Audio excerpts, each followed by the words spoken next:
Hallelujah. प्रभु आप सभी को आशीष दे। आज हम पढ़ने जा रहे हैं नीति वचन 25।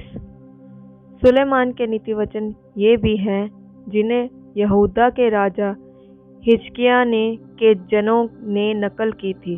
परमेश्वर की महिमा गुप्त रखने में है, परंतु राजाओं की महिमा गुप्त बात का पता लगाने से होती है। स्वर्ग की ऊंचाई और पृथ्वी की गहराई और राजाओं का मन, इन तीनों का अंत नहीं मिलता। चांदी में से मैल दूर करने पर वे सुनार के लिए काम की हो जाती है।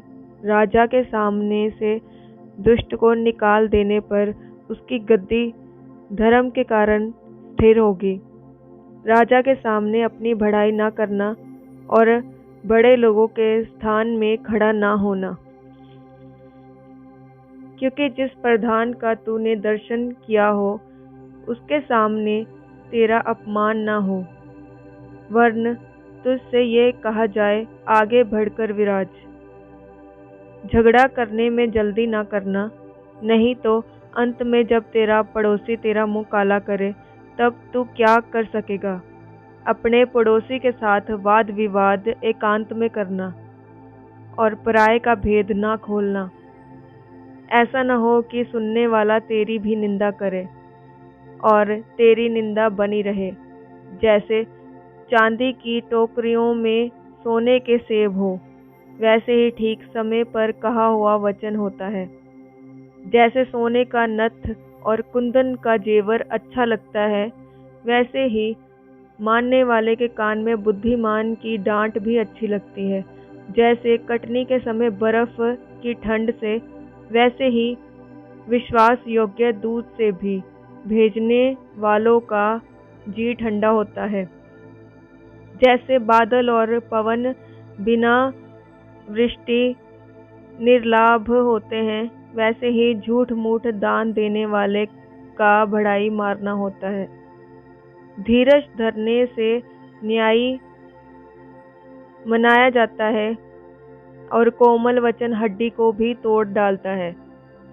क्या तूने मधु पाया तो जितना तेरे लिए ठीक हो उतना ही खाना, ऐसा ना हो कि अधिक खाकर उसे उगल दे।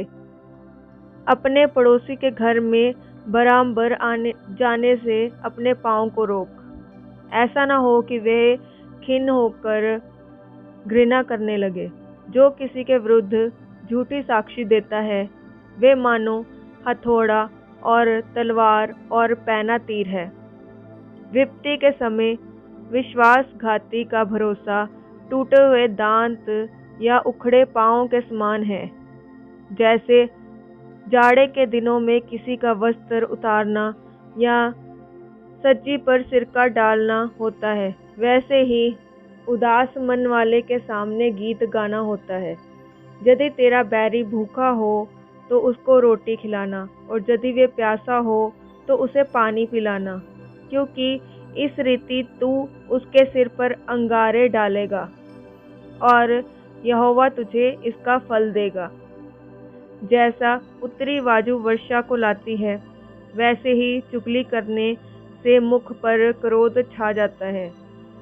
लंबे चौड़े घर में झगड़ालू पत्नी के संग रहने से छत के कोने पर रहना उत्तम है। जैसा थके मंदे के प्राणों के लिए ठंडा पानी होता है, वैसे ही दूर देश से आया हुआ शुभ समाचार भी होता है। जो धर्मी दुष्ट के कहने में आता है, वे गंदले सोते और बिगड़े हुए कुंड के समान है। बहुत मधु खाना अच्छा नहीं, परंतु कठिन बातों की पूछ-पाछ महिमा का कारण होती है। जिसकी आत्मा वश में नहीं, वे ऐसे नगर के समान है जिसका शहर पनाह घेराव करके तोड़ दी गई हो। हालेलुया। प्रभु आपको इन वचनों के द्वारा आशीष दे। जय मसीह की।